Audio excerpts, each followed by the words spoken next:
चलिए सीधे गहराई में उतरते हैं।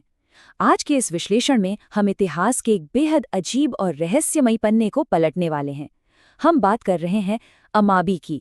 समंदर की गहराइयों से निकला एक ऐसा जीव जो चमकता था, जिसकी 3 टांगें थीं और जिसे समंदर का भविष्यवक्ता तक कहा गया। ये एक ऐसी कहानी है जो मिथक, इतिहास और मानवीय विश्वास को एक बहुत ही अनोखे ढंग से जोड़ती है। हीगो प्रांत के काले पानी में आखिर क्या चमक रहा था? आइए एक पल के लिए उस डरावने लेकिन बेहद दिलचस्प दृश्य की कल्पना करते हैं।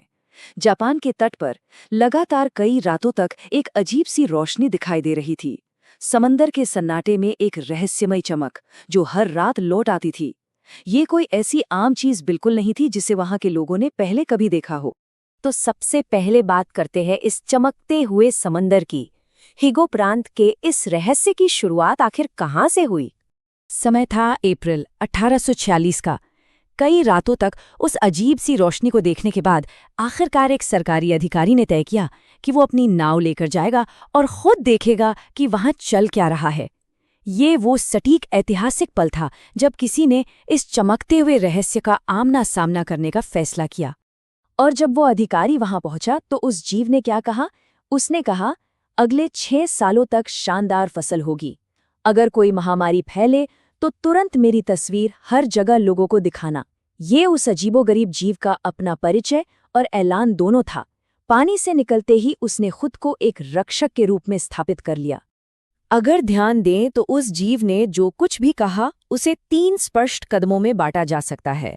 कदम 1, अगले 6 साल तक बम्पर फसल आएगी। कदम 2, इसके बाद एक भयंकर बीमारी का प्रकोप होगा। और कदम 3, सुरक्षा के लिए अमाबी की तस्वीर को तुरंत हर जगह फैला दिया जाए।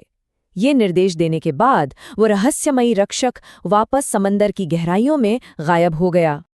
अब आइए इस अमाबी की बनावट को समझते हैं और इस जानवर का थोड़ा वैज्ञानिक विश्लेषण करते हैं। लेकिन इससे पहले कि हम आगे बढ़ें, हमें इस शब्द को समझना होगा, योकाई।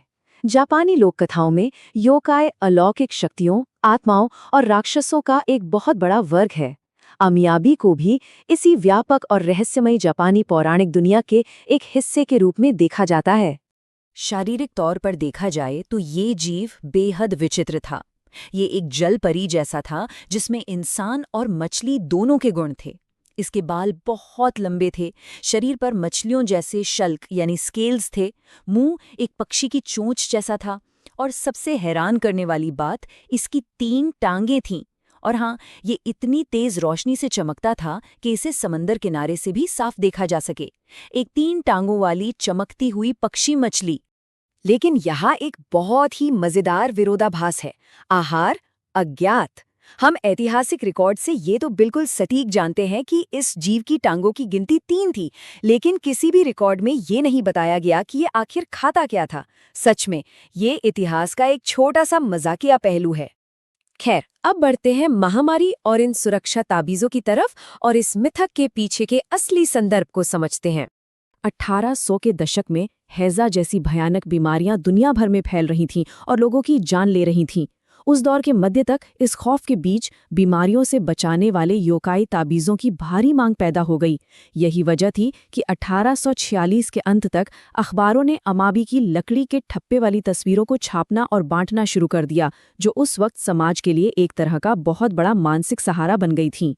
और यहीं से एक और दिलचस्प बात सामने आती है, मिलते जुलते योकाई का चलन। असल में अमाबी पूरी तरह से अनोखा नहीं था। उस दौर में जिंजा हिमे और कुडान जैसे कई और भविष्य बताने वाले योकाई मौजूद थे, जो आते थे, भविष्यवाणी करते थे और फिर गायब हो जाते थे। ऐसा लगता है कि अमाबी भी उसी समय की जरूरत और चलन से निकला हुआ एक मिलता जुलता रूप ही था। और अब आता है हमारी इस चर्चा का सबसे बड़ा पौराणिक मोड़, टाइपिंग की सबसे बड़ी गलती। ये शायद इस पूरे मामले का सबसे चौंकाने वाला सच है।